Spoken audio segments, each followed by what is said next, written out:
বসিয়ে দিব আমি মাংস। এই যে মুরগির মাংস ফাইনালি মুরগিটা হয়েছে।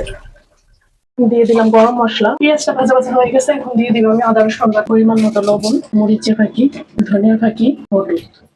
খুবই ভালোভাবে মশলাটাকে কষাইতে হবে। আর মাংস রান্নায় আমার কাছে কোনো ছাড় নাই, এটা মজার মতেই হবে। আমি মুরগির চামড়াটাও বাইসা কাইটা নিচ্ছি, কাইটা একদম পুড়ে পরিষ্কার করে নিচ্ছি।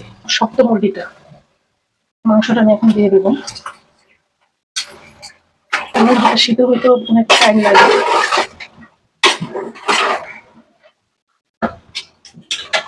ঢেকে দিয়ে আমি এই যে মুরগির মাংসটা হয়ে গেছে। এখন আমি ভাজা জিরার ফাঁকি দিয়ে মাংসটা নামাই ফেলবো। ভাজা জিরার ফাঁকিটা দিয়ে দেবো।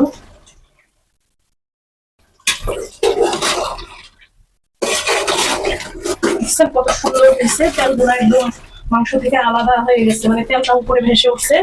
এই অবস্থায় কিন্তু বুঝতে হবে যে মাংসটা হয়ে গেছে, মানে যে ভুনাটা করতে চাইছি সেই ভুনাটা কিন্তু কমপ্লিট। এই যে এখন ফাইনালি মুরগিটা হয়েছে, দেখেন কত সুন্দর হয়েছে। আমি তো রোজা, তারপর আমার মুখে পানি চলে আসতেছে, এত সুন্দর একটা গ্রান। পারফেক্টলি সিদ্ধ হয়েছে, তেলটাও ভেসে উঠছে, সুন্দর একটা গ্রান আসতেছে। রান্না শেষ। ওকে, আল্লাহ হাফেজ।